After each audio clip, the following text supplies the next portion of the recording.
Allora, intanto cerchiamo qui di andare sul mio canale. Benvenuti, benvenuti a tutti. Allora, prima cosa, bisogna che sistemo un po' qui per vedere se funziona tutto, perché non facendole spesso le live ho sempre paura che non funzioni qualcosa. E, e poi vi racconto. Allora, come già detto diverse volte, come ho già detto diverse volte, il lavoro, ragazzi, il lavoro è un bel problema. Ora, questo video lo volevo fare già qualche tempo fa. Poi, poi sinceramente sono abbastanza occupato in questo periodo estivo e non l'ho fatto il video, ma colgo l'occasione adesso perché stranamente ho finito prima di fare le mie cose e quindi ne approfitto, mi porto avanti con il lavoro. Allora, intanto partiamo subito dalla, come si dice, dal principio dicendovi che questa è una linea guida, è un'idea, chiamiamola così, un'idea. Poi, quindi con questo voglio dire, se ti pare, ascolti questo video, se non vuoi non lo ascolti, insomma, fai quello che ti pare. Ecco, in sostanza il discorso è questo.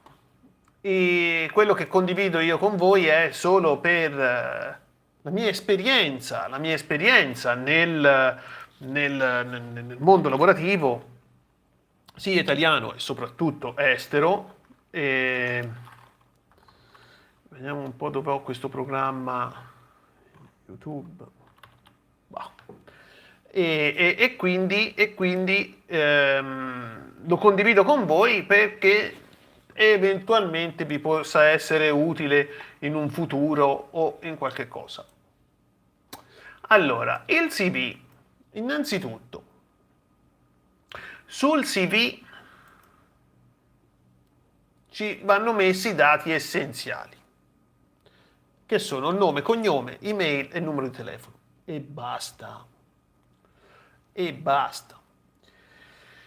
Meglio se non usate il curriculum europeo. Il curriculum europeo, il formato europeo è un formato, credo, il peggiore di tutto l'universo, usato in parte proprio per aiutare chi non sa scrivere un curriculum, perché scrivere un curriculum sembra facile, sembra, finché non ti trovi un foglio davanti bianco con scritto curriculum. E quindi il CV europeo dà un piccolo supporto, una piccola mano, chiamiamola così. Poi, la foto. La foto nel curriculum non ci va messa. La foto nel curriculum, eventualmente, e nel caso in cui il lavoro richieda la foto, deve essere ben specificato nella job description, cioè nell'annuncio di lavoro. Perché la foto è un elemento altamente discriminatorio, nonché improduttivo per la persona. Perché? Perché intanto non è compliance al GDPR, ai dati personali, dati famosi, quelli della privacy. Beh, la foto non lo è, in quanto nel curriculum, se il job description non richiede un modello o una modella, la foto non ha un significato. Ti faccio un esempio, che questo è quello che faccio sempre perché in realtà è quello che poi avevo studiato sul GDPR a Londra. Se vai a prenotare una camera d'albergo, è normale che ti chiedano quante notti ci vuoi rimanere, se vuoi una singola o una matrimoniale, se una matrimoniale a uso singolo, oppure se siete due persone, per esempio, o più di due.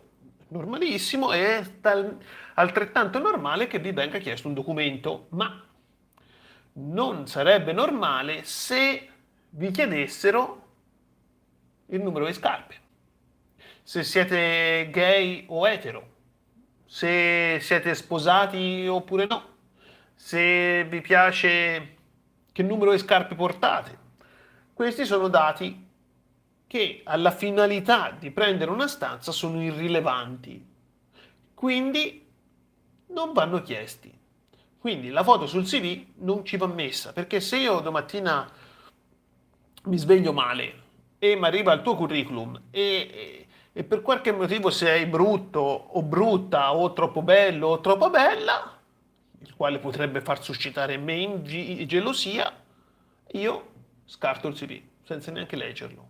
Dico, ah no, no, ma questo, ma dove va, dove può andare? Questa, ma che... lo butto via. Poi, il curriculum deve essere un foglio bianco con dei colori neri. L'ho scritto in nero, niente foto, niente colori sgargianti. Quello va bene se si sta facendo il menù della festa dell'unità, ma non va bene se uno fa un curriculum. D'altronde è anche vero se immagini te come persona che va a fare un colloquio di lavoro, ci vai vestito, ora non proprio tutto in nero da funerale, ma comunque non ci vai vestito da carnevale, pieno di colori sgargianti. Perché? Perché ci vuole quella sobrietà, quella serietà che quell'occasione, quando vai personalmente a parlare, richiede. Oppure anche quando presenti il tuo CV, perché io non ti conosco, però già il CV mi rendo conto subito che persona ho davanti. Ecco perché, per esempio, va controllato bene gli spazi, le virgole, va controllato 50.000 volte prima di mandarlo. Poi, niente dove vivi, dove non vivi, vivo a Firenze, vivo a Roma, vivo a Torino, vivo che ne so, a Palermo, non ci va messo, perché è un dato irrilevante al fine della candidatura. Se cercano, chiaramente io sto parlando di ambienti tecnici, perché d'altronde questo canale parla di queste cose qui, quindi, ma più o meno l'idea va bene su tutti i lavori, credo. Perché uno ti deve prendere per le qualità che hai, non perché se hai capelli lisci o ricci, o perché se sei biondo, se sei mora, oppure se sei alto, se sei basso. Se io cerco un tecnico che sia alto o basso, che differenza fa? Che sia bello o brutto, non fa differenza. Quindi questi dettagli nel curriculum non ci vanno assolutamente. Dove vivi, dove non vivi, se hai la patente, se non hai la patente. Questi sono dettagli irrilevanti. Ora, in, dei curriculum italiani, che io sfortunatamente ne ho visti tanti, gli italiani, gli spagnoli e anche gli indiani hanno questa cosa di mettere più dati di quelli necessari. Non ci vanno messi, semplicemente non ci vanno proprio messi. Perché in linea generale, meno parli, meno sbagli. Quindi, riportandolo su un foglio scritto, meno scrivi, meno incappi in errori. Quindi, questo over broadcasting, no, di dati non ci va assolutamente messo. Non ci va messo, anzi le aziende serie, le aziende insomma medio grandi o grandi, se gli mandi un curriculum con la foto te lo scartano immediatamente perché non possono riceverlo. Ha voglia di scriverci autorizza il trattamento dei dati autorizza il trattamento dei dati personali. Non lo possono fare perché il GDPR lo vieta proprio, non si può fare. Lo scartano immediatamente. Cioè, se scrivi la strada, oltre a essere pericoloso per la persona, specie se una è una bella ragazza, è pericolosissimo perché te lo mandi a uno che non sa mica chi è. Questo è un maniaco, sa che ti chiami Martina, che sei biondina, bellina e stai in via delle candele spente e io ti aspetto alle candele spente. Vero che potrebbero sembrare cose da film, però a volte film, non so se avete notato, rispecchiano la realtà. E anche la via non ci va messa. oltre al fatto che è controproducente, perché se cioè, io quando lavoravo a Gibilterra ho mandato il curriculum in un'azienda di Bologna. Poi come vado io da Gibilterra a Bologna? Sono fatti miei. La società che mi deve prendere a lavorare non gli deve interessare come io faccio ad arrivare là. Perché se io gliel'ho mandata a questi di Bologna, essendo io a Gibilterra, cioè non è che mi sono svegliato, poi questi mi chiamano e mi dicono, ma e ora come fai a venire qua? Nella mia testa io già avevo fatto tutto il percorso per poter andare in questa società. Quindi come uno si sposta da una città a un'altra, da una regione a un'altra, il perché e il per come sono cose che alla società non gli deve proprio interessare. Un fico secco. Poi, l'introduzione di se stessi sul curriculum. Quella è la parte più complicata di tutte, perché quello legge, prima di leggere le tue esperienze lavorative, i tuoi studi, tutto la tua storia del curriculum, legge l'introduzione di se stessi. Ora, io mi ero fatto fare il mio CV da una società, dalla società a quel tempo, credo che lo sia ancora, ma non lo so. Era la numero uno in Inghilterra perché il mio curriculum era già una cosa abbastanza complicata. Era già quando glielo inviai per fargli la revisione, era già 4 pagine e ora credo sia arrivata a 5 pagine. Era già una cosa corposa, complicata, insomma andava un po' smussato, andava un po' elaborato. Ma quando questi fecero l'introduzione al mio curriculum, io ne rimasi talmente scioccato che mi ricordo benissimo che andai da mio padre e dissi: Babbo, babbo, guarda qua, questi che hanno scritto all'inizio del curriculum. 10 righe credo saranno, 5 righe, non lo so quante sono, ma quello era perfettamente, proprio dava l'idea perfetta della persona. Perfetta. Poi tutto il resto credo che forse l'avranno letto, forse avranno letto l'ultima esperienza, boh, non lo so. Ma l'introduzione. L'introduzione è difficile da farla, è molto difficile. Però anche lì, per esempio, per farvi un esempio, non puoi scrivere esperto, tecnico esperto, poi il capitolo successivo, cioè il trafiletto successivo, vorrei fare questo lavoro, cioè sono le prime esperienze e allora subito capisci che la cosa non torna più perché se prima eri esperto, ora mi dici che vuoi fare la prima esperienza, insomma non torna. Quindi ci devi esaltare le motivazioni per cui ti hanno portato a entrare magari in questo settore, i tuoi obiettivi e un piccolo accenno dei tuoi studi. Poi le tue esperienze lavorative, se hai delle esperienze lavorative, se non hai esperienze lavorative, come si fa? Bella domanda. Ma io ho la risposta e la risposta ha funzionato bene perché io l'ho aiutato Fabio e Lorenzo, tutte e due, che ancora non avevano, anzi Lorenzo poi non ha neanche la certificazione, ma Fabio a quel tempo non ce l'aveva. Come si fa? Io qui sul mio gruppo l'avevo proposto a altri ragazzi, ma non era stata accolta con entusiasmo la proposta. Tramite il laboratorio fatto su Google Cloud,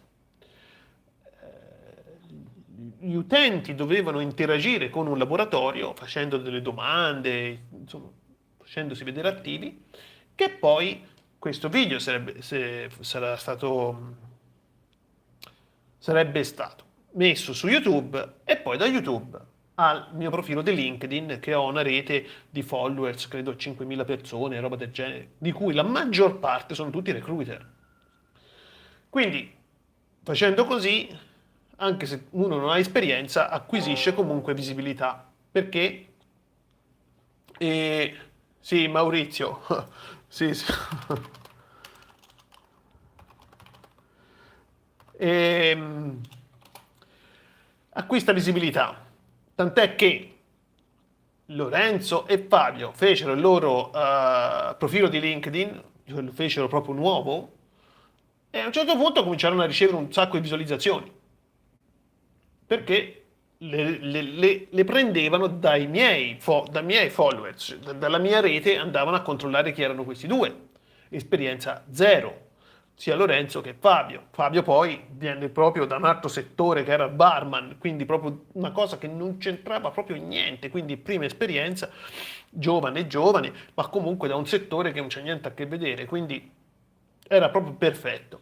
Quindi si fa così, perché oggi come oggi conviene più attirarlo il lavoro, conviene più far sì che ti trovino gli altri, che te che vai, mandi curriculum o lo fai il curriculum, poi non ti riesce bene perché uno prova a farlo da solo, ma tanto vi posso garantire che da solo il curriculum. Io ho tre, ho tre modelli di curriculum, il primo che feci, il secondo che feci e il terzo che mi sono fatto fare perché a un certo punto persi le speranze perché mandavo il curriculum fatto da me e questi non mi consideravano, non mi consideravano, io lo capivo perché. Vi faccio fare il curriculum, mando il curriculum, mi cercano tutti. Mi cercavano, anche perché ora non lo mando più e quando ora mi chiamano non gli rispondo neanche. E quindi, quindi quando uno fa un curriculum va strutturato proprio bene. Poi è vero, uno si fa prendere lo sconforto. È normale, è normalissimo che uno si faccia prendere dallo sconforto perché tanto uno dice ma io l'ho fatto, l'ho mandato, io so, io sono sicuro, eccetera, eccetera. Poi non ti considera nessuno. Quello comunque, se non ti chiama nessuno, non è perché le tue qualità magari non sono sufficienti, ma è forse perché te sul foglio non l'hai esposta in maniera chiara, oppure l'hai esposte, prego Maurizio, l'hai esposte in modo esagerato.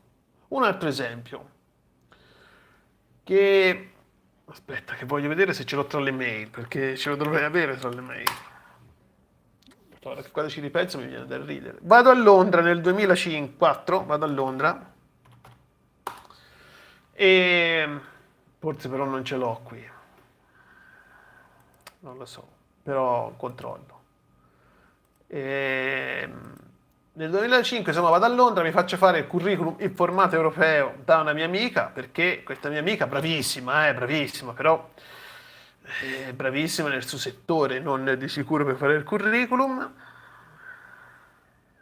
Anche lei mi aveva fatto un curriculum più o meno colorato e niente, mando sto curriculum che se ci penso oggi, Dio, chi mi doveva prendere a lavorare? Nessuno, perché c'era troppa roba, c'era un sacco di roba, c'era anche Real Player, perché a quel tempo andava Real Player Server, che insomma manco che roba era, un sacco di cose, poi attività, quelle mie attività sportive, cosa mi piaceva fare, cosa mi piaceva...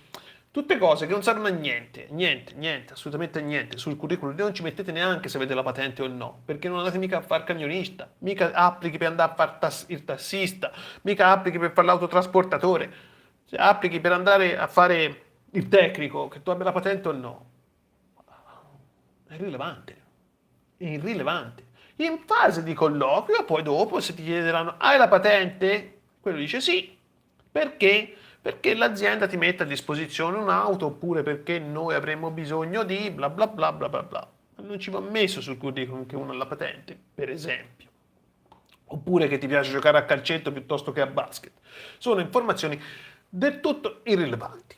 Del tutto. Ora, chi manda il curriculum la prima volta, sempre ovviamente basandomi sui miei errori e su errori di altri, ma soprattutto sui miei, ha come l'impressione, come la sensazione che sia lui solo che manda il curriculum. In realtà il suo curriculum fa parte di una pila di magari 100 email, 50 email, 30 email, ma anche se fossero solo 10 email per quella posizione, te immaginati quello che tutto il giorno guarda curriculum, magari dopo al quinto giorno, quindi al venerdì, avrà visto, che so, 200 curriculum. Ti immagini te che voglia ha questo? Ecco perché dicono che hai solo pochi secondi per impressionare il recruiter. Il recruiter lo può impressionare unicamente con l'introduzione al tuo CV, cioè chi sei te, con l'introduzione. Quando se fate una prova con un vostro amico, che ovviamente va fatta in modo serio, perché sennò se uno si mette a ridere, è chiaro, va tutto a tarallucce e vino, ma se uno prova a presentarti verso qualcuno, chi sei e cosa fai, prova, e non è proprio facile. Non- cioè, le prime volte non è semplice avere quella scioltezza, no? Quel nonchalance lì che sembra quasi en passant. Visto? Così, sono Tizio, faccio questo e questo, grazie, arrivederci. Sul curriculum anche lì ci va messo un qualcosa che ti ha l'idea concisa, ma non proprio corta, perché c'è sempre queste forme di deve essere completo ma non troppo lungo, di chi sei, che cosa cerchi e che cosa fai. Chiaramente, se uno ha la prima esperienza, non è che ci può mettere, cioè, però, però ci può mettere il motivo per cui è arrivato fino lì. Ci può mettere il motivo che ha studiato e che ha fatto e che fra 1 o 2 anni vorrà fare anche questo, oppure sta facendo già anche quell'altra cosa. Ecco, per esempio, per riagganciare al video di YouTube su Google Drive, su Google Cloud, perché? Perché quello gli poteva dire alle brutte, gli poteva dire, ma io ho fatto anche, ora è finita la batteria del cellulare, ho fatto anche. Quindi il curriculum va fatto in modo che dia un'idea di chi siete, ma senza esagerare con i dati. Io feci lo stesso errore quando feci il primo CV, quando scrissi il secondo CV, che ero certificato Cisco. Io ci avevo messo di tutto, BGP, OSPF, tutto, sapevo fare tutto. Mica era vero, eh. E anche lì è uno sbaglio metterci troppo, perché troppo equivale a niente. Se uno ci mette troppo e alla prima domanda che ti fanno, ti fregano subito. Quello ci mette esperto in fibra ottica. Bene, parlami un po' dell'SFP. Eh, Belle fregato. Quindi il curriculum va fatto secondo un criterio. Non usate i colori e non usate l'Europass soprattutto, perché l'Europass è una fregatura, credetemi. Detto questo, ragazzi, ora vi saluto, che intanto sento Maurizio che scrive e poi ho finito anche la batteria del cellulare. Quindi buona serata a tutti, ciao.